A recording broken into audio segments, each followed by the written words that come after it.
Bienvenidos a todos a un nuevo capítulo de la hora 25. Seguimos con el activismo férreo por las comprensiones, lo cual nos lleva a disfrutar encuentros de todo tipo con distintas personas en distintas temáticas. Y en esta ocasión tengo el agrado de poder conversar con Denko Mesa, el autor de este libro que es del 2024, que es el noveno libro de una serie de libros que lo han precedido, para poder conversar sobre, a excusa del libro, descubrir dónde nos lleva este siendo que siempre hay que ir persiguiéndolo. Bienvenido, Denko, muchas gracias por participar de este programa.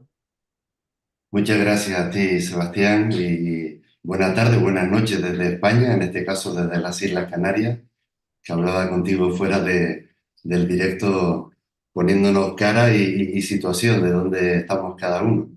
Pero muy, muy agradecido por compartir un rato contigo y con la gente que sigue tu canal, que sigo yo también muy atentamente, y te felicito por toda la programación que estás exponiendo, muy, muy nutritiva. Muchas gracias, para mí también este termina siendo como, no termina, pero convergen muchas cosas, llegan de lo que yo venía reflexionando, pensando, comprendiendo. Otros invitados también tuvimos la oportunidad de compartir psicología budista, también budismo tibetano, y este libro condensa, converge muchas cosas y además abre muchas otras también. Entonces es un libro de mucha riqueza. Además también me motivé y fui este sábado a un dojo zen que hay acá en Santiago a experienciar el zazen, el kinjin también, a vivenciarlo en primera persona porque tu libro deja súper claro que la práctica, la insistencia en la meditación y el entrenamiento de la concentración y de la atención termina siendo una llave liberadora. Sí, sí, totalmente de acuerdo contigo. Al final la esencia de la vida misma es darte cuenta de quién tú eres. Básicamente ese es el gran propósito de Quimeras del Ego, del libro, que como tú dices está lleno de muchas pinceladas, no solo poéticas y literarias, sino muchas enseñanzas de diferentes cromáticas para que el lector se abra a, a esa comprensión del para qué estamos aquí. Más bien es una pregunta finalista, ¿no? Más que buscar esa causa del por qué estamos aquí. Para mí hay un poquito de diferencia entre el para qué y el por qué. Igual hablamos a lo largo de la charla. Una pregunta le corresponde al ego o al personaje y otra es la manifestación del ser, ¿no? Ese para qué es realmente la esencia de la meditación. Y como bien dice, meditar es una experiencia transformadora que lo único que requiere es práctica, ¿no? Y parece que esto es de perogrullo y dice, ah, sí, sí, muy bien, lo comprendo, lo comprendo. Oiga, pero usted practica, es que si usted no medita, no va a encontrar esa experiencia transformadora. Y todas las páginas de Quimera del libro, digamos, el leitmotiv que va acompañando así con mucho cariño a los lectores, es para invitarlos a que se hagan cargo de sus propios procesos personales. Esa es una evidencia que hace científica. Oiga, si usted no siembra, pues no va a cosechar aquello que anhela. Así que ese es el propósito principal del libro, Sebastián, que se abran a experimentar ese arte de la meditación, como tú has hecho ahora, acercándote a un centro de meditación, aprendiendo lo que significa sentarte, ¿no? Y reconocerte. Eso es sasen, básicamente. Y luego kinin, que es una palabra japonesa que tú has empleado ahora, es aprender a caminar a lo largo, ¿no? Es muy bonito, ¿no? Porque dice, bueno, ¿cuál es la actitud para caminar? Ah, muy sencilla. Uno no va ni viene de ningún lado, simplemente camina. Esa es la esencia, digamos, del Zen, en ese ratito que te has permitido practicar, ¿no? Y me alegro por ti. Debo, debo reconocer que yo estaba un poco preocupado, yo decía, ¿cómo voy a estar una hora mirando la pared con los ojos a medias astas? Me va a empezar a calambrar el cuerpo. ¿Cómo voy a estar ahí una hora? Decía yo, esto no puede ser mirando una pared en silencio. Y Ah. debo reconocer que primero hicimos Sazen, Kinin y después Sazen de nuevo. Y el segundo tiempo fue mucho más profundo y me hubiera quedado bastante rato el cuerpo. Yo diría poéticamente que casi la postura del Sazen es casi una metáfora de la posición desde donde uno pudiera contemplar la realidad tal cual es, porque es como posarse, ni como tú mismo señalas, o no sé quién ya a estas alturas, pero ni echado para adelante, ni echado para atrás, ni para el lado, es posarse.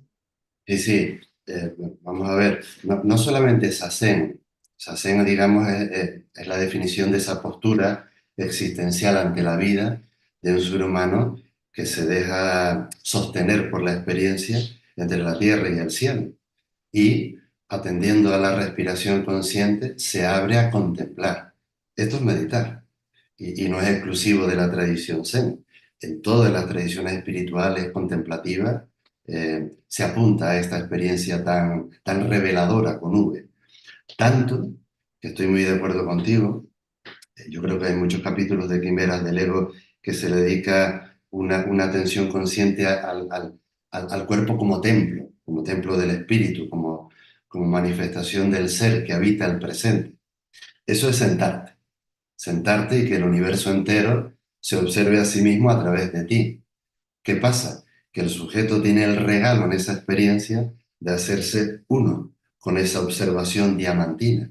Y eso es, vamos, eso es no negociable, como digo yo. Eso es un regalo que dice, ¿cómo no me voy a sentar a abrirme a esa contemplación? Que tú también has empleado la palabra, ¿no? O el verbo contemplar. Eso es meditar para mí. Es aprender a estar estabilizado en el cuerpo, respirando muchas somatizaciones que aparecen por ahí, ¿no? Ya hablaremos del mundo de las emociones si vienen, ¿no?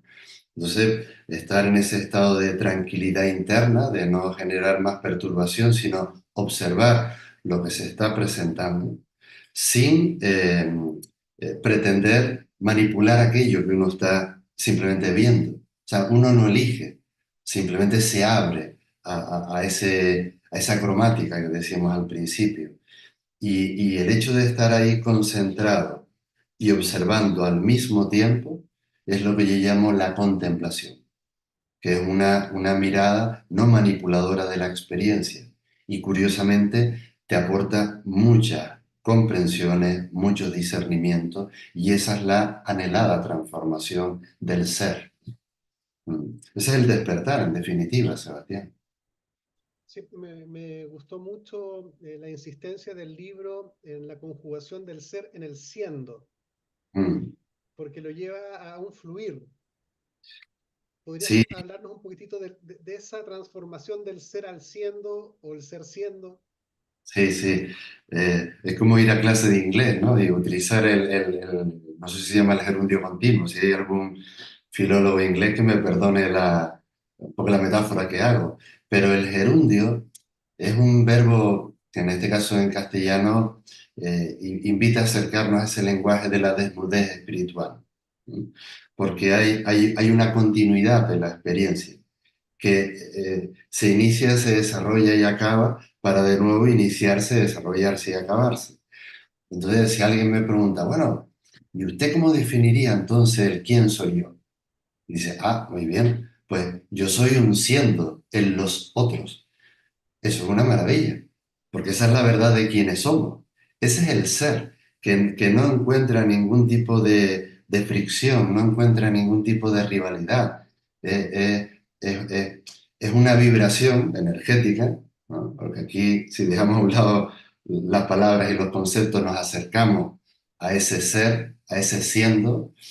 Es una energía que fluye en constante observación y recepción del acontecimiento que se está dando. Eso es lo que somos, Sebastián. Eso es meditar. Meditar es la expresión de lo que somos. Por lo tanto, ese siendo es un ser que habita siempre en el presente, ¿no? Y el presente siempre es un espacio-tiempo disponible para elegir que sí y que no. Ese es para mí un poco la definición de ese siendo que tú dices, ¿no? Porque el ser, ¿no?, que aparece realmente cuando uno se desnuda de esas quimeras del ego, el ser eh, no está identificado con el personaje. Ese es el ego. El ser no acapara nada. Por eso siempre fluye, fluye permanentemente, goza en la pura dicha de descubrirse en el lenguaje del asombro, que vi que el otro día lo compartías con un compañero que hablaron del eneagrama. Es que es tan importante como recobrar esa inocencia de la espontaneidad, del momento único y ya pasó. Y oiga, ¿y usted dónde estaba? Ah, no, si estás en el presente, eres el presente. Y eso es meditar, es como volver a esa condición primigenia que te permite abrirte y todo está relacionado. Eso está cantado, ¿no? Recitado, expresado por la mística de todos los tiempos. Ese siendo.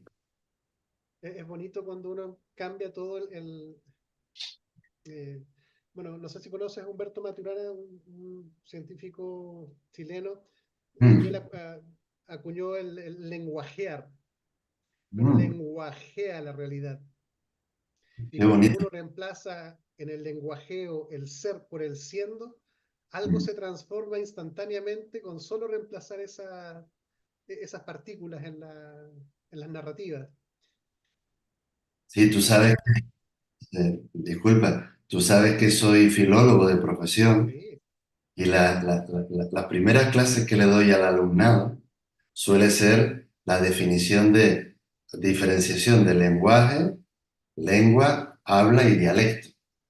Entonces, cuando los chicos y las chicas dicen, anda, que el lenguaje es la capacidad universal que tiene el ser humano en este caso para compartir experiencia con los otros. No le pertenece a ninguna nación, eso es una lengua, que en el fondo una lengua es un conjunto de signos arbitrarios acordados por nosotros para decir, bueno, tú te llamas Sebastián y yo me llamo Denko. Pero en el fondo, si vamos al lenguaje, ¿en qué nos diferenciamos, Sebastián? Así que meditar es descubrir esa capacidad del lenguaje, de lo intuitivo, de lo único, de lo verdadero, ajeno a conceptos, juicios, categorías, prejuicios, expectativas. Eso ya es la lengua del ego, ¿no? a propósito de que habías mencionado el quiénes somos, Mm, que es una tremenda pregunta y lo que tú señalas como respuesta me parece que debemos compartirlo. Entonces te quería preguntar, ¿cómo respondes la pregunta de quiénes somos en realidad, los cinco agregados de la individualidad? Y me parece también, si es posible, cruzarlo con la vacuidad y la impermanencia. mm. Vale, ahí entraríamos directamente en la esencia de la transmisión del propio Buda, que hay que recordar que fue un ser humano igual que nosotros, que pasó sus propios procesos biográficos. Y gracias a ese cultivo amoroso, asiduo de la meditación, se despertó, es decir, descubrió la naturaleza de todos los fenómenos, incluida la nuestra. Vale, pues la esencia de todos los fenómenos es vacuidad, ¿no? Claro. Desde el momento que uno oye esto, ya está tratando de meterle cabeza a ver qué diantre será eso de la vacuidad, ¿no? Podríamos decir luz o infinitud, ¿no? No sé, ahí nos perderíamos. Bueno, yendo a la pregunta que tú dices, ¿no? Hay un conjunto de elementos que forman parte de esa individualidad cuando se psicosomatiza, ¿no? Y a esa individualidad el budismo la llama yo, ¿no? Es como se llama los cinco agregados del apego, que es un término interesante, ¿vale? Porque en el apego está la causa del sufrimiento, ¿vale? Y dice, el primer fardo o montón, ¿no? Porque es una palabra pali, ¿no? Skandhas significa lo que uno lleva a cuesta. Dice, vale, yo me defino por el nombre y la forma.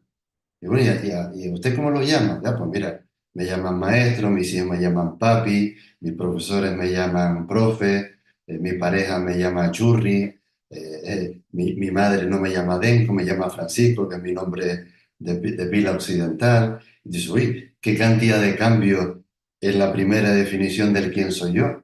¿Vale? Pues basta que te apegue al primer fardo, oiga, usted ya no va a fluir en ese siendo, porque se ha identificado en exceso con el primer agregado. Luego viene el mundo de las sensaciones, que inmediatamente las catalogamos de agradables, desagradables o neutras, y todo eso es un compendio de información, que ahí tienes toda la filosofía empirista, por ejemplo, de David Hume, otros grandes autores como Aristóteles también. Eso también somos, un conjunto de sensaciones. Si no fluimos en las sensaciones y las detenemos, lo vamos a pasar mal, porque inmediatamente viene el tercer agregado de esa individualidad, que es la percepción, es decir, la interpretación que yo hago con toda esa información que me ha llegado a través del cuerpo, de las sensaciones. Ese es todo el mundo de la ley del perceptor, ¿no? Que es según la cual cada uno interpreta lo que ve según sus propios programas y condicionamientos. Pues toda esa es la definición del quién soy yo según el budismo, al que añade un cuarto elemento que son los samskaras, que son las tendencias de la voluntad.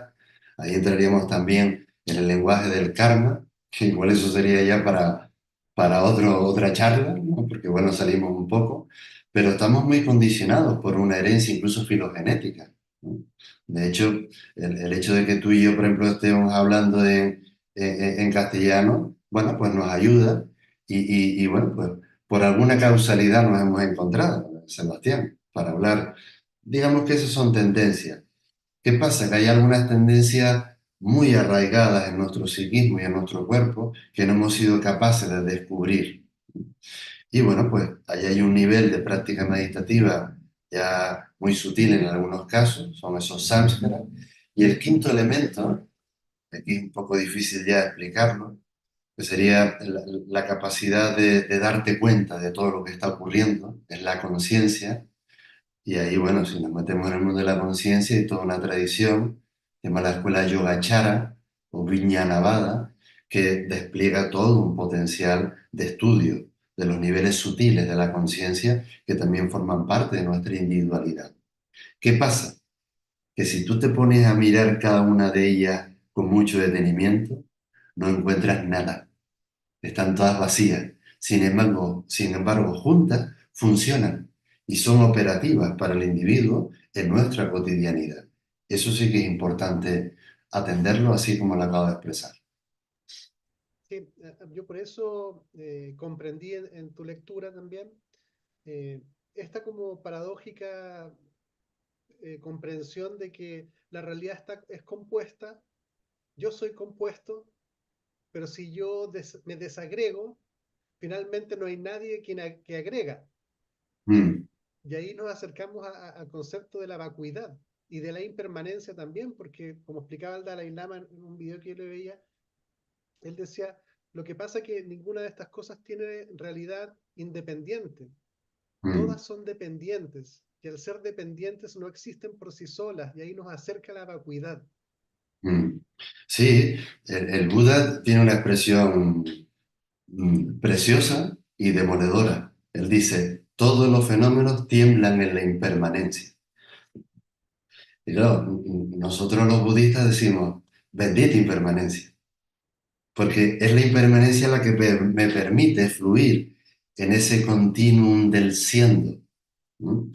Ese es el objetivo principal del meditador, o sea, fundirse en ese eterno río de la vida, ¿no? Que está permanentemente cambiando. Y hago citas como en el libro como Heráclito, ¿verdad?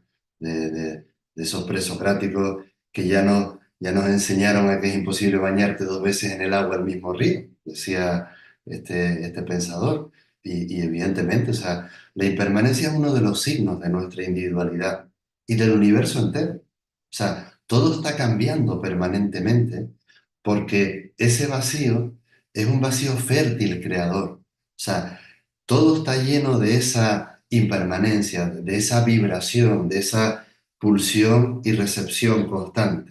¿no? Y el ser humano, gracias a las tradiciones contemplativas, tiene la fortuna de bañarse en ese río, de hacerse íntimo con la impermanencia. Claro, no dejándose llevar por programas y condicionamientos que limitan esa fluidez. Le permite bañarse, nadar, dejarse llevar o echarse una orilla un momento porque necesita descansar. Porque a veces hay veces que hay unos maremotos que dicen, anda, yo este remolino prefiero cogerlo con un poco de aire. Todo esto es muy importante. Es decir, ¿de qué manera nos relacionamos con ese siendo, con ese fluir? Pues la base fundamental está en identificar en ti qué es aquello que te hace detenerte en ese fluir permanente. ¿Vale? Es decir, el apego o la identificación o la fijación es la causa de que no fluya. Y merece la pena pararte, que es lo que tú hiciste en el centro de meditación, y decir, bueno, ¿y ahora qué hago? ¿No? Pues nada, observa qué es aquello que te está deteniendo y no te permite fluir. Porque si fluye, estarás entonces en el gozo del ser. Si te detienes, estás alimentando a tu personaje, al ego. Y aquí apareció otra cosa que me tocó profundamente, porque primeramente uno pudiera sacar a primera vista la siguiente conclusión. Entonces, en verdad, no hay nada, y nada hay. Pero ahí aparece, por ejemplo, entre otros conceptos, el concepto de meta. Mm, ¿Nos puedes referir, vamos hilando, dónde aparece meta en este relato? ¿vale? Pues en este relato que estamos compartiendo tú y yo, meta, meta es como la esencia de ese ser que fluye en la impermanencia y se adapta a ella, ¿no? Porque esa sería la sabiduría, lo que se llama en el budismo la prajna paramita, ¿no? Es decir, ese saber estar, saber ser y fluir, te lo da la capacidad de fluir y adaptarte. Si fluyes y te adaptas, estás en el gozo del ser. Y ahí ese gozo del ser nos lleva a meta, ¿no? Meta es una emoción sublime en el budismo. Es un estado de conciencia, no me gusta decir la palabra superior, pero date cuenta que el subtítulo del libro está abajo, ¿no? Desvelando la conciencia. Entonces, muchas veces somos incapaces de acceder a ese núcleo tierno del ser, que es donde te encuentras con Meta, que sería uno de los Brahma Vihara. Brahma es uno de los grandes dioses del hinduismo, que el budismo incorpora con toda esa fuerza creadora, y Vihara significa la morada, el hogar ese lenguaje del corazón. Ahí te encontraría no solo Meta, Sebastián, que ahora lo voy a explicar, sería como el amor bondadoso, ¿no? Luego está la ecuanimidad, que la citamos de pasada antes, que es ese estado de, de tranquilidad, no de indiferencia, sino que tú estás tranquilo porque has sido capaz de poner a un lado tus antipatías y tus preferencias. Entonces, te abres a la contemplación, ¿no? Muy tranquilo, muy tranquila. También está el Brahma Vihara Mudita, en Pali antiguo, que es como el gozo, es más que una alegría, porque la alegría, bueno, podemos echarnos unos vasos de vino y bueno, ¿cuánto nos dura esa borrachera? Nos volvemos a borrachar al día siguiente. Entonces, bueno, ahí estaríamos generando ya un apego. El gozo tiene que ver con esa libertad del ser, no con apropiarte de ningún estado determinado. Y por último, eh, eh, mm, está una muy importante que es karuna, que es la compasión, ¿no? La compasión en el budismo siempre va de la mano de la sabiduría.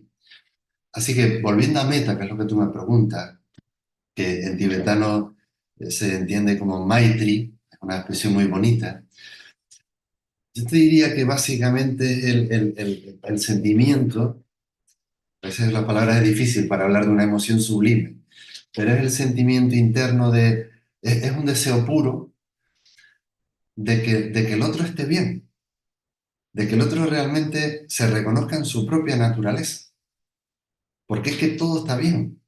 Lo que pasa es que tú no puedes ponerte en el lugar del otro para que se despierte a esa vibración. ¿Me sigue? Entonces, internamente, esa fuerza latente de una entrega compartida, eso sería para mí meta. Ese es el amor benevolente. Y yo digo, una cosa es el amor y otra cosa es el apego, que son muy distintas, ¿no?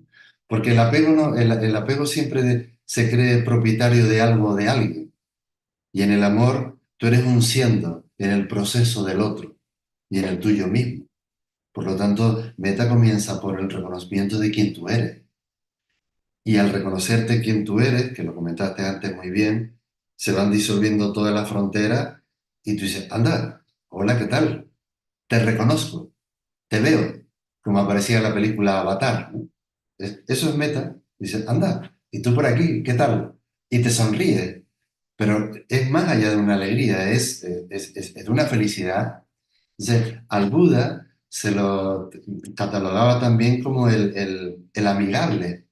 Y a los maestros y maestras de la tradición budista hay una expresión muy bonita que se los llama Kalyanamitra, es decir, el amigo del amor bondadoso, el amigo o la amiga de bien con mayúscula, que va más allá del juicio, esto sí, esto no. Todo eso sería meta, ¿no? Que si no recuerdo mal lo desarrollo también en algún capítulo del libro, Sebastián. Sí, lo desarrollas porque en algún momento mencionas Meta, Karuna, Mudita, Upeka, pero Mm. después, por lo menos yo percaté que Meta lo desarrollas con mayor extensión y profundidad. Claro, porque meta sería la cúspide ya. O sea, cuando estás en meta, estás en la totalidad de tu ser. Es decir, estás en la fusión de todo lo emergente. Es un estado místico, un estado natural. Tampoco hay que hacer nada especial. Lo que pasa es que nos hacemos mucha trampa y por eso el Buda incorporó un texto, ¿no? Las personas que nos siguen en el canal lo pueden buscar por las redes. Es el Metta Bhavana. Es la meditación que cultiva el desarrollo del amor benevolente. Metta Bhavana. Bhavana es la traducción, estaba buscándola aquí, significa hacer que esto sea. Entonces, hacer que sea amor benevolente.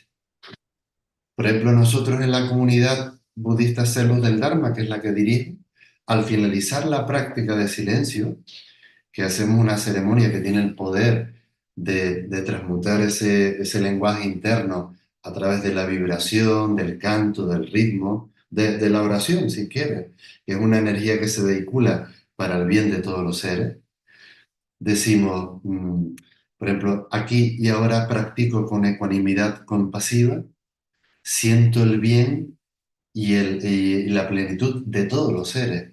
Eso es meta. Lo estoy sintiendo. Ni siquiera es un deseo, es una realización. Y el hecho de verbalizarlo muchas veces hace que ¡pam!, se suspenda el juicio, te abra y va mucho más de la empatía. Porque ahí encontramos en meta todos los valores universales de la tolerancia, el respeto, la fraternidad, el diálogo amistoso, el encuentro amigable con el otro. Porque al final, ¿quién eres tú? Un siendo en el otro. Eso es meta. Yo te había comentado de que de alguna forma se me había asociado esto Meta con bodhicitta, Mm. porque parecieran tener cierta sustancia o naturaleza compartida. Ya. Sí, hay una relación. O sea, mira, la palabra bodhicitta, si la dividimos, chitta es la conciencia, un estado sublime, la mente, ¿no? Y bodhi es despierta, ¿no? En japonés hay una expresión muy bonita que dice Bon no Hotsu Bodaishin. Bodaishin es bodhicitta, ¿no? Shin es corazón, bodhi es despierto. Eh, Bon no son las pasiones, ¿no? Sí, todos los conflictos, todas esas cosas que no queremos ver, todos esos telediarios que nos reflejan una realidad que evidentemente rechazamos. El practicante de meditación se abre a contemplar toda esa información, para que a través de ese acto de amor compasivo, ecuánime y en el gozo de ser, se pueda transmutar, digamos, lo negativo de lo más sublime del ser humano. Y ese es el símbolo de una flor de loto, que es muy clásico del budismo, que surge de las aguas fangosas. Esa es la imagen de la bodhicitta, que sería el anhelo, el deseo puro de alcanzar el despertar, ¿no? Y ahí me viene una frase que también cito en el libro de Ramana Maharshi, que decía, oiga, no es que sea difícil iluminarse, es que usted está iluminado pero no se ha dado cuenta, o algo así. Dice, pero bueno, entonces, ¿por qué medito, no? No, pues para nada. Entonces, después de muchísimos años, te sientas y dices, es verdad, esa aspiración, ese anhelo, ¿no?, espiritual, que eso no tiene nada que ver con el ego, ¿eh? Interesante, ¿no?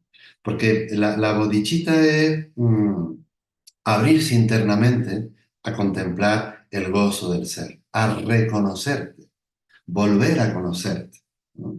Eso es la bodhicitta. Entonces es un anhelo que todos tenemos. Lo bueno es que alguien concreto, es decir, el individuo personal, porque nadie lo va a hacer por nosotros, encuentre el verdadero camino a ese lenguaje del corazón y lo practique, Sebastián, lo practique, lo practique, lo practique, lo realice.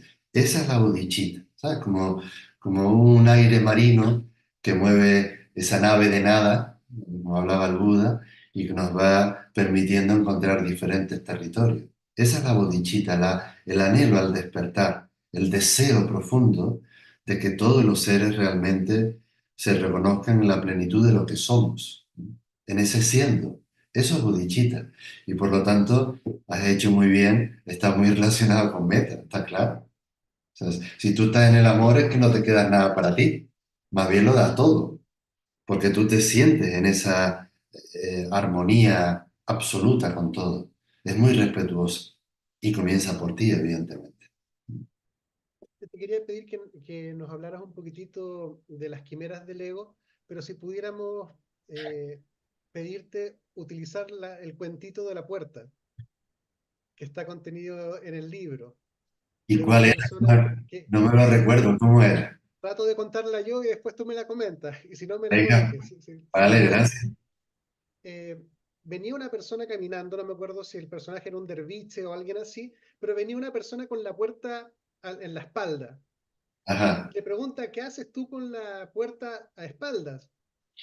Es que, no sé, mi marido me ha dicho que tenemos cosas muy valiosas dentro de la casa, por tanto que nadie pase por esta puerta. Por eso yo me la he puesto en la espalda para que nadie pase. Entonces creo que el derviche le dice, oye, ¿quieres que te ayude? Te tengo que decir algo.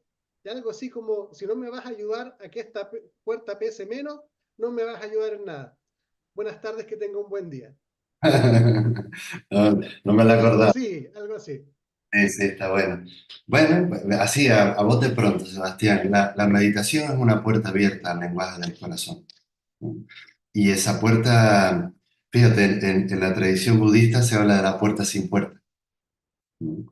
De hecho, cuando tú entras a la sala de meditación, realmente no hay nada. O sea, tú entras a la totalidad de tu ser y al salir sigue siendo la totalidad de tu ser. O sea, adentro, fuera, esa puerta ni siquiera es giratoria, ¿no? Es algo metafórico.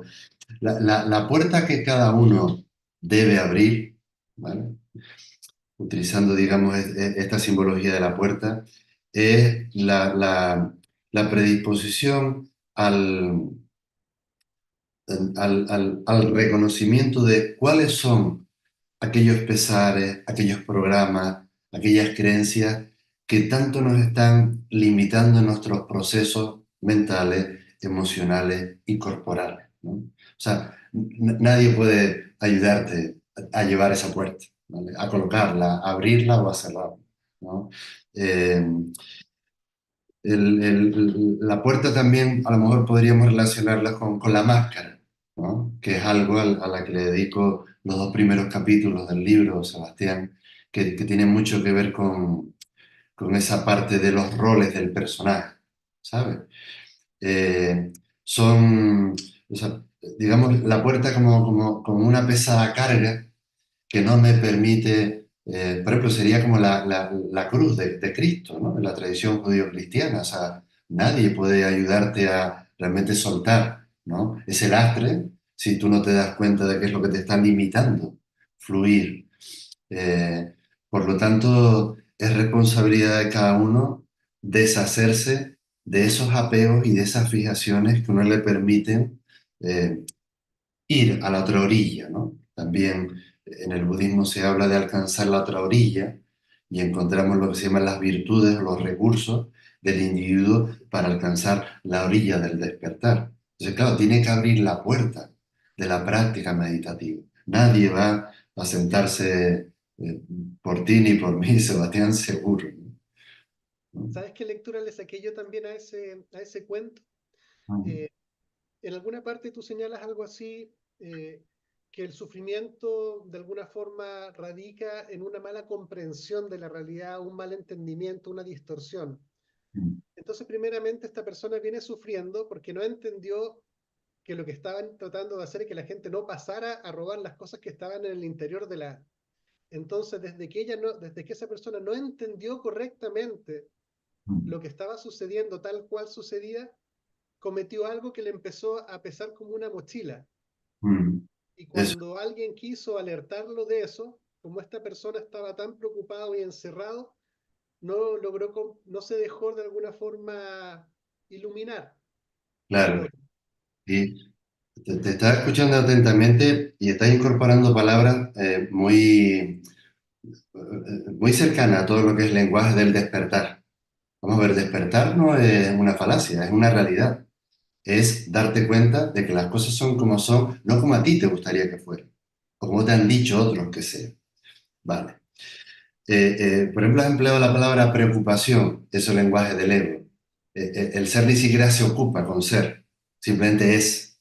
El personaje sí, se preocupa, defiende una quimera, se inventa una falacia, se compara con los otros, posterga. Todo ese es el lenguaje manipulador del personaje. Y ese lenguaje manipulador del personaje se llama sufrimiento. En el budismo, que además el otro día vi que lo hablabas con otro maestro que había, no sé cómo se llama, había estado 15 años como monje y había creado, Sí, Paul, sí, muy buena, apellido Feger, creo. muy Sí, buena la entrevista y los dos se pusieron a hablar del término clásico en el budismo que es dukkha, ¿no? Que es sufrimiento, que no dolor. Entonces, como lo acabas de emplear también en tu exposición ahora, ¿no? Vamos a ver, el sufrimiento, y también en el libro apunto a eso, el sufrimiento surge por una falta de sapiencia. Es decir, es la ignorancia la que nos lleva a interpretar los dolores que también va a haber en la vida, que todo no va a ser luces, ¿no? De manera bastante equivocada, porque la ley del perceptor está muy condicionada por programas que nos han metido a fuego y no nos hemos dado cuenta de que así no fluimos. Dukkha también se puede traducir como aquello que roza, lo que deja huella, ¿vale? Eso es dukkha. O en el concepto budista también es como cuando una rueda se sale del eje. Entonces, cuando tú te sales del eje, sufres. Dices, anda, ¿y por qué ocurre eso? Porque no has estado atento. ¿Y por qué no has estado atento? Porque tu mente ha oscilado entre el impulso de la avidez, de coger aquello que yo quiero, o rechazar aquello que yo no acepto. Ostras, eso es un problemón, porque si la rueda se sale, no continúa el camino. Pues eso, el Buda insistió muchísimo en explicar que la vida se convierte en sufrimiento debido a la ignorancia. Es decir, un ignorante está permanente en un estado de ausencia, que no es lo mismo que de presencia. Un meditador apuesta por vivir en el presente, porque en el presente, que es siempre un tiempo disponible, ya pasó, te regala la vida la posibilidad de elegir, ¿no? Yo digo, elijo elegir, pero no el yo manipulador. El ser fluye en esa elección consciente, ni siquiera te lo tienes que plantear, es que es muy paradójico para nuestra mente cartesiana, pienso, luego existo, ¿no? Y el Buda realmente lo que él quiso hablar es de Sukha, que es la tercera noble verdad. Él decía, oiga, es que hay una experiencia que es el gozo del ser. Y ahí volveríamos a los Brahma Vihara, a Metta, Karuna, Upekkha, ese gozo, ¿no? Compartido. Eso es lo que somos. Bien, pues meditar es la expresión de ese quiénes somos en verdad. Y lo bonito de Siddhartha es que regaló el camino, o sea, la forma de hacerlo. O sea que está todo cartografiado. Y esa es una de mis intenciones con Quimeras del Ego. O sea, aportarle a diferentes lectores, porque, en fin, bueno, pues te ha llegado a Chile, imagínate, o sea, pues está llegando a diferentes paisajes, ya ha salido de las Islas Canarias y ese libro, pues estupendo, ¿no? Claro, entonces yo no sé qué personas van a leer qué quimeras del ego. Puede ser que alguien quiera trabajar más la parte emocional o psicológica, quiera abrirse, por ejemplo, a todo ese lenguaje de la caracterología de la coraza de Alexander Dowen, eh, de la medicina de la Ayurveda, quiera dejarse impregnar por la desnudez de la tradición Zen, por ejemplo, de ese lenguaje directo. En fin, es un compendio de pinceladas que fue lo que dijiste al principio, ¿no? Muy pinceladas impresionistas, para que el lector pueda encontrar una radiografía y una guía didáctica de lo que supone el despertar de la conciencia. Ese es el propósito de Quimeras de Leo. Tú me habías, antes de que empezáramos a transmitir, me habías dicho, no, y de ahí quizás te pregunto qué aprendiste tú o qué te llamó Sí. la atención. Ahora me gustaría compartirlo también. El libro es como, está escrito como por distintos, una persona, en este caso tú, con distintos sombreros, porque se lee a un maestro con tanta fuerza como se lee a un profesor. Mm, Pero también, como filólogo, también el trabajo de las palabras y el contexto también está muy presente, y a la vez también el manejo de las palabras permite que se reincida en distintos aspectos, pero dicho de formas tales que parecen novedosas. mm. Y por las verticales, vamos desde las neurociencias hasta la poesía. Y ahí, y de por ahí aparece Rumi, aparece Francisco de Goya, que es una frase que me gustó mucho también la tengo anotado por acá, el sueño de la razón produce monstruos. Mm, mm, Además tienes un glosario, terminas con un poema, tiene cuentos, tiene alegorías. Entonces es un libro muy rico, de muchas riquezas, como tú dices, por donde uno entre va a encontrar algo y tomas de aquí, tomas de acá, tomas de allá, lo vuelves.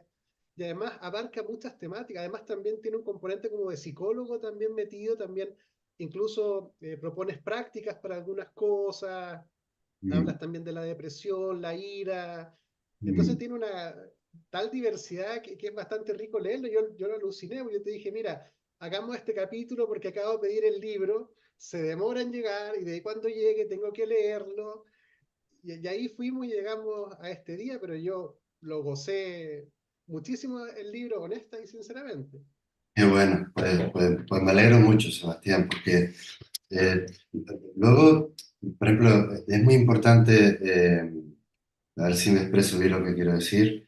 En la tradición oriental, quizá en el Zen, hay un dicho clásico que dice, cuidado con confundir la luna con el dedo que la señala, ¿no? El libro en este caso es el dedo. Ahora la experiencia es tuya, ¿no? Cada lector le invito a que se abra a diferentes capítulos, que lo lea de aquí para allá, que subraye, que lo guarde. O sea, no es un libro para leértelo de un tirón y dice, bueno, ya lo entendí, que fue una palabra que tú empleaste antes y que me viene ahora. Cuidado, una cosa es el entendimiento, mente, y otra cosa es la comprensión, que eso es la realización del ser. Meditar te lleva a la comprensión, te lleva al despertar, ¿no? Cuidado con devorar libros y ver muchos vídeos como estos y no sentarte a meditar. Cuidado, ¿no? Entonces, el libro es un apoyo. O sea, el, el maestro, las personas, digamos que estamos más experimentadas en el camino, somos compañeros, también seguimos nuestros propios procesos. ¿Qué pasa? Que de todo corazón te podemos ayudar a señalar, cuidado, por aquí sí, por aquí yo, por aquí no, pero siempre desde el respeto que tú estás atravesando tu propio proceso. Eso es lo que en el budismo se llama el tesoro de la sangre, porque uno solo se hace muchas trampas. Por ejemplo, a nivel corporal, ¿no? Tú te crees que estás sentado con la columna recta y estás más doblado que un olivo. Bueno, pues el cuerpo para mí representa la postura existencial de la persona. Imagínate, ¿no? Además, he visto y he constatado con los años y en mí mismo que cómo va cambiando toda tu ergonomía corporal, porque claro, hay muchas somatizaciones emocionales, que son esos pensamientos que están impregnados en el cuerpo, que no nos hemos abierto, no hemos traspasado esa puerta para ver de qué nos informan. O sea, las emociones son nuestros mensajeros internos que nos dicen, oiga, ¿qué hay de esa ira? ¿Para qué ha aparecido? No por qué, sino para qué ha aparecido. ¿Cuál es la causa que me ha llevado a un estado de fijación y de crispación? ¿No? En el budismo se dice que una mancha de sangre no se puede limpiar con sangre, ¿no? Entonces te lleva al otro lado, ¿no? A ese estado de tranquilidad, de paz, de comprensión, de duelo, ¿no? De pérdida, no sé, es todo un compendio que aparece en esos paisajes interiores y el libro es una invitación a que cada cual vaya encontrando, bueno, pues los recursos que tú acabas de decir, más psicológicos, más corporales, más espirituales, y claro, he tratado de verter en él eh, toda mi experiencia personal de ya casi de 35 años experimentándome y experimentando la transformación en las personas. Está ahí en el libro, Sebastián. Agradezco la alerta. El mismo libro también te lo señala, dice, nadie puede hacerte vivir por ti esta comprensión profunda, nadie te lo puede contar, porque si yo te lo cuento, tú lo entiendes. Ya. Y el mismo libro también te alerta. Eh, es bien, no sé si es propio del Zen o si es propio del budismo en general, pero este como coqueteo con que las cosas se diluyan de alguna forma. Es decir, todo lo que yo de alguna forma, por ejemplo, cómo uno se relaciona con un libro desde el gusto o la aversión, que están como en la ignorancia y los tres venenos. Y Mm, finalmente, claro, esto fluyó mientras yo lo leí, me llevó, me trajo, pero aún así debo dejarlo partir también, mm, como tú, bueno, tú lo señalaste delante y en el libro también lo desarrollas, como que la realidad o la emoción aparece, mm, luego se desarrolla, por decirlo, después debe irse. Entonces mm. hay una relación con la nada, con lo efímero, bien poética y sutil. Sí, sí. Iríamos el universo entero es vibración, es pulsación. Nosotros somos eso. Somos una energía en constante transformación. Y como dije antes, el gran regalo es que las vías contemplativas nos permiten tomar una distancia, salirnos del objeto contemplado, que somos nosotros mismos, y bueno, y disfrutar de esa transformación. Y estoy utilizando la palabra disfrutar. Es decir, ¿pero se puede disfrutar sin apego? La respuesta es sí. Claro, o sea, yo me alegro de cómo está fluyendo esta conversación, la encuentro coherente, estamos tocando cositas hermosas, va saliendo una creatividad que tú y yo tampoco teníamos prevista. Pues estupendo, es que eso es la vida. Cuando tú te abres y estás vibrando en esa confianza, todo se da tal y como se está dando. Por tanto, ahí es cuando se borra esa ficción quimérica, ¿no? Nos hacemos ilusiones con que las cosas sean de una determinada manera y ahí pretendemos. Jo, cuando nos relajamos y dejamos de pretender y nos permitimos reposar, que fue un verbo que tú utilizaste cuando hablaste de tu primera experiencia meditativa en un centro de meditación. Jo, cuando te permites soltarte y dejarte recoger por ese vacío fértil creador, bueno, eso no tiene parangón. Y eso se expresa, pues, por ejemplo, a través de la poética y de cualquier arte. Entonces, esa expresión del lenguaje del corazón está desnuda de cualquier palabra, es sutil, es profunda, tiene consistencia, es magnánime, es simple, o sea, es todo al mismo tiempo. Y el Zen es una tradición que a mí me sigue cautivando porque recoge toda esta enorme transformación y la expresa a través de su forma, que son las que a mí me atraen mucho y me hacen vibrar con esa sobriedad tan hermosa.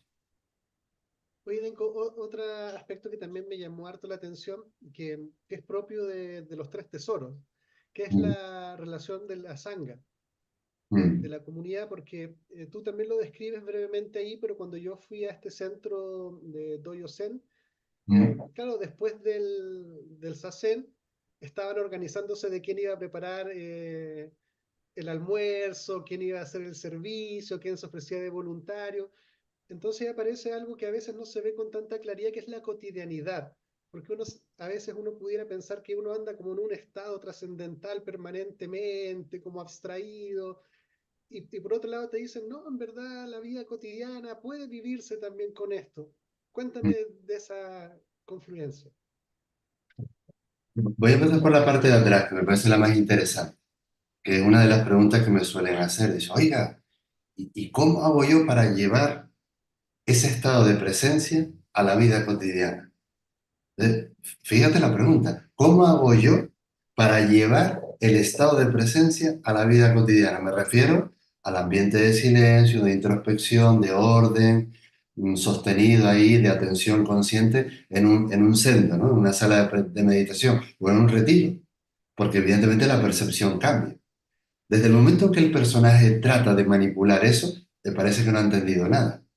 El estado de presencia te acompaña en la vida cotidiana porque no hay puerta, que lo dijimos antes. Si tú incorporas la práctica meditativa con asiduidad, con constancia, a lo mejor hay un día que no te toca meditar porque tienes, no sé, tu programa diario te hace no encontrarte con la práctica, pero no es algo negociable.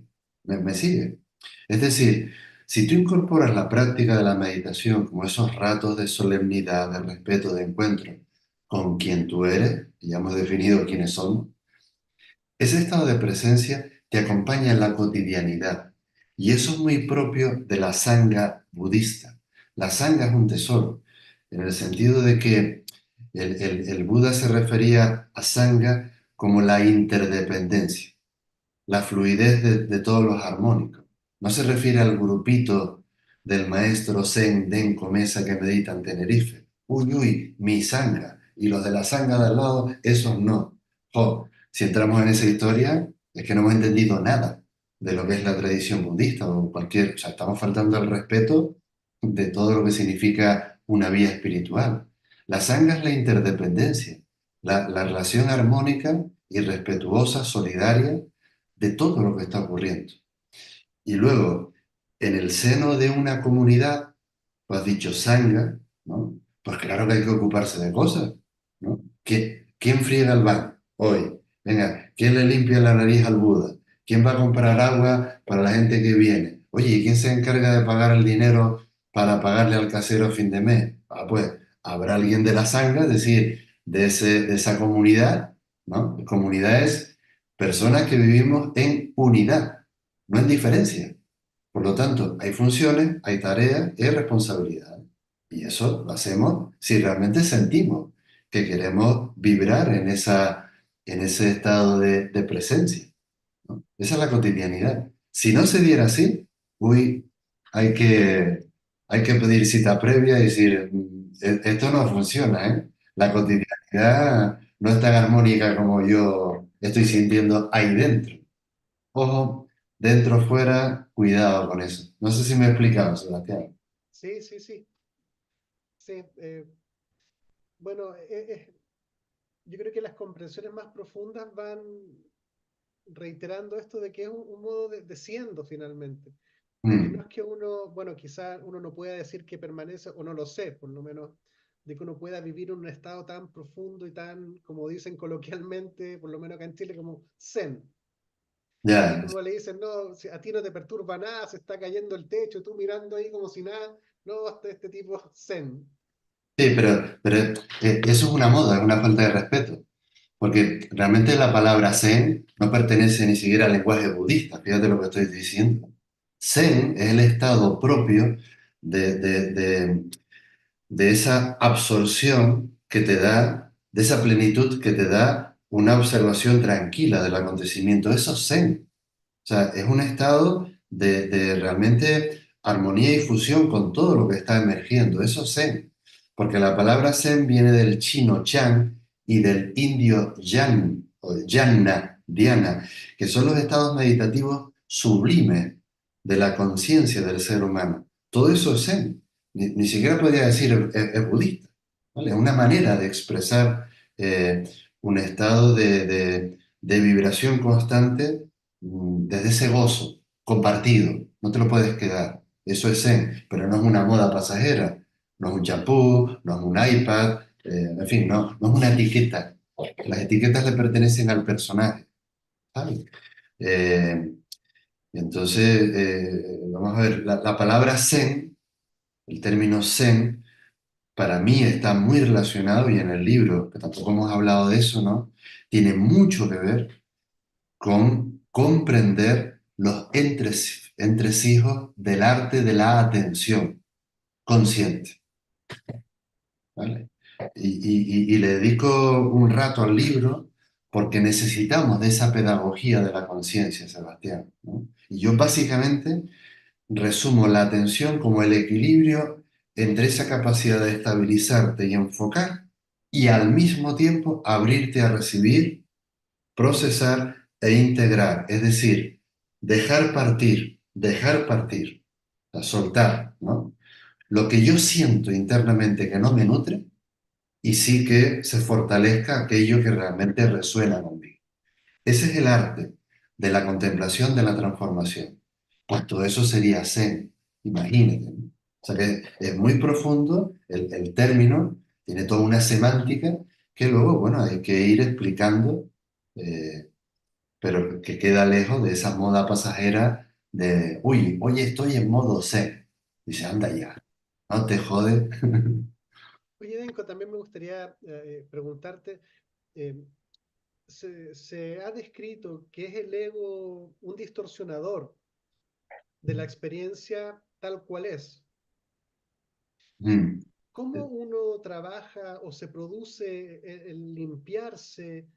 eh, ¿Cómo uno se relaciona con el ego? Ya que, por ejemplo, algunos misticismos sufis hablan de aniquilar el ego como un estado de muerte. Y por otro lado, hay algunos que dicen, no, que el ego tiene que ser un servidor tuyo, tiene que acompañarte e incluso te puede ayudar. ¿Cómo, Mm. cómo ves esa relación con el ego y cómo se limpia o se aniquila según tú lo ves? Mira, me viene así sobre la marcha, sí, por ejemplo, porque aquí hay muchas definiciones. Y claro, según la tradición, fíjate lo que estoy diciendo, o sea, vamos a utilizar la palabra para definir algo y ponernos de acuerdo. Podríamos decir que el ego es una fijación mental ilusoria a la que estamos muy adheridos y se lleva fatal con la impermanencia. Fatal, porque siempre quiere seguir siendo lo que se cree ser. Eso es un ego, una entelequia, una quimera. Y yo el libro lo desarrollo. Es decir, podríamos decir que esa fijación mental ilusoria está preñada, llena de creencias, ideas, juicios y que son todas muy limitantes. Ese es el adjetivo, ¿no? Limitante significa que es esa construcción ficticia, esa identidad a la que hemos adherido desde chiquititos, ¿vale? Y que creamos una coraza defensiva, ¿no? Durante un tiempo, hasta que aprendemos a, a dejar partir esa armadura oxidada, ¿no? Y hay un libro fantástico de eso, ¿no? Cuando nos damos cuenta de que esas fijaciones de la mente, también digo que la mente es una... eh, mm, eh, la mente debería estar al servicio del ser, y no convertirse en la reina de este reino llamado ¿Quién soy yo? ¿No? Cuando nosotros observamos la mente, que es muy complejo hablar de la mente, ¿no? Dice mente dice cuerpo, ¿no? Observamos la totalidad de esa fijación y te das cuenta de que se alimenta siempre a través de los mismos errores y de un esfuerzo exagerado. Se alimenta de dolores y de heridas y de aprendizajes no integrados. Ese es todo el lenguaje del ego. Ese es todo el lenguaje del ego. Y claro, y aparecen muchas psicomatizaciones, ¿no? Uno se sienta a meditar y dice, vamos a ver, pero ¿por qué diantres me duele tanto aquí? ¿No? ¿Qué es lo que tanto me pesa? Entonces, bueno, pues lo observa, ¿no? Y dice, vale, ya sé, ¿no? Ya sé cuál es la identificación que me hace tener esta mala leche porque no le dije a fulanito de tal lo que le quería decir. Bueno, pues se lo dice y luego te vuelve y suelta, ¿no? En fin, entonces seguramente ese hombro lo vas a tener que seguir utilizando de manera sabia porque a lo mejor hay que cargar un saco de papas para llevar al restaurante, por ejemplo. No es la disolución del hombro, ¿no? Por tanto, estoy de acuerdo contigo que hay una transmutación del ego, ¿vale? Como máscara para que realmente te la quites, ¿vale? Y llegues realmente al descubrimiento, al desvelamiento del ser. Mira, el maestro Dogen Zenji, que es uno de los grandes patriarcas de nuestra tradición de la escuela Soto Zen, decía, conocerte a ti mismo es olvidarte de ti mismo. Pon ego si quieres. Segundo verso, olvidarte de ti mismo. A ver, conocerte a ti mismo es olvidarte de ti mismo. Olvidarte de ti mismo es hacerte íntimo con todas las existencias.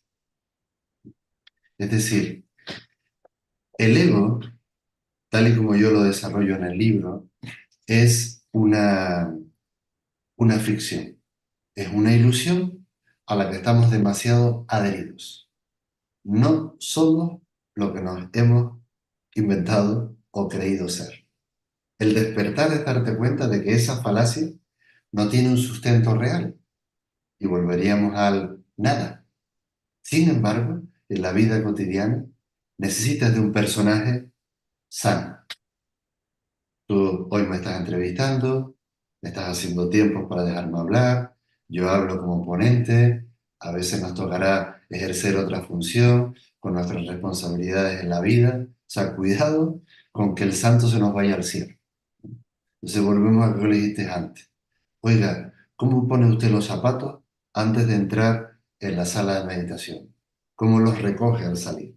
Entonces, es entrar y salir que hay una correspondencia, una coherencia con la práctica introspectiva. Necesitamos, digamos, un ego sano, no como estructura defensiva, sino como un ser no fijado a una identidad, pero sí reconociéndose que como seres humanos tenemos un cuerpo al que hay que atender, tenemos sensaciones, emociones, pensamientos y una parte espiritual. ¿Qué te invita a la meditación? A una visión integral de esa persona que también somos. Somos una individualidad condicionada que fluye en el no tiempo y si somos capaces de fluir sin apego y sin el rechazo, pues gozaremos de esos instantes de presencia. Hay una frase que tú dices que es pertinente a lo que estás señalando, que está en el libro, que yo la extraje. La única forma de liberarte de eso que te atrapa es dejar de atenderlo. Claro, y aquí pues te agradezco que incorpores la palabra atenderlo. Volvemos a la atención. Un meditador, que es simplemente una persona que se abre a la capacidad de darte cuenta, eso es meditar, va aprendiendo a diferenciar entre estar concentrado y que tu mente se haya fijado en algo. La concentración siempre te permite fluir. La concentración te permite reconocer. A veces tienes aciertos, a veces tienes desaciertos y no pasa nada. Eso es estar concentrado.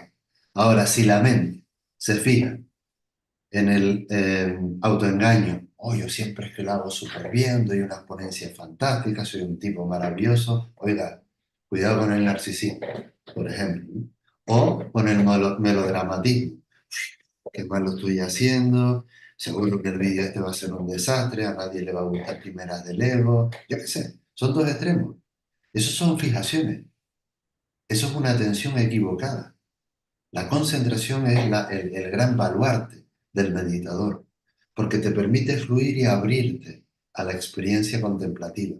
Ese es el arte del observador testigo, testigo. Esa es una de las grandes claves de la meditación y de la transformación.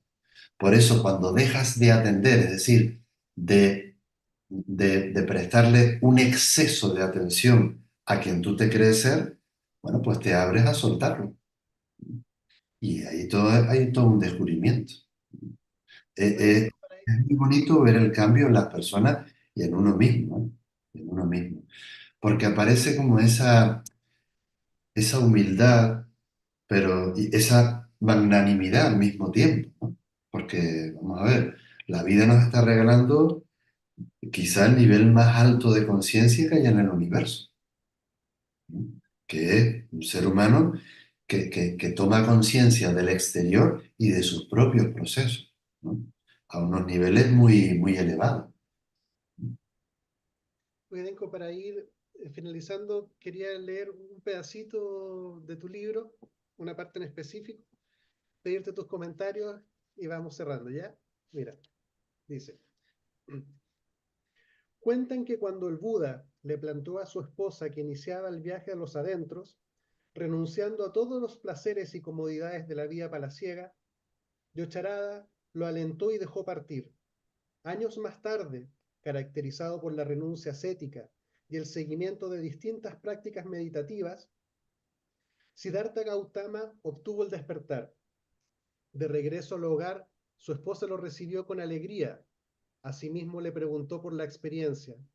¿Encontraste lo que buscabas? Sí, dice el Buda. ¿Y qué aprendiste? Que no hacía falta irme. Sí, sí.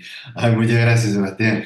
Ese paisaje me parece bellísimo, me parece bellísimo. O sea, está en otras grandes tradiciones, ¿verdad? Que es como el hijo pródigo, todo eso, ¿no? O sea, meditar es volver a casa, es volver a encontrarte en ese lenguaje desnudo, ajeno a las falacias, a las expectativas, pero no distante del deseo puro, ¿no? Entonces, ese es todo el arte de la meditación. Entonces, después de muchos años, uno se despierta y dice, me cachi, me acabo de dar cuenta ahora de lo que me dijo el maestro al principio y dice, siéntate para nada. ¿Cómo que para nada? Dice, sí, sí, para hacerlo todo, pero es que siempre lo ha sido, lo eres ahora y lo seguirás siendo. Ese es el arte de la meditación. Y ese es el desvelamiento del ser. Y por eso el Buda, de forma muy amorosa, le dijo a su mujer, la verdad es que siempre ha estado ahí. O sea, el estado de la presencia siempre ha estado ahí. Eso es lo que hemos aprendido. Así que muchas gracias, Sebastián, por este ratito. Muchas gracias a ti. Bueno, agradecerte el libro, agradecerte el tiempo, agradecerte el compartir, invitar a todos a compartir también el capítulo, a comentarlo y seguir creciendo como un interser de esta sanga universal. Muchísimas gracias, Denko, desde las Islas Canarias de Tenerife, España. Muchas gracias. Ya, gracias, Sebastián. Chao, nos vemos en otro rato. Gracias, gracias. Chao a Chao. todos.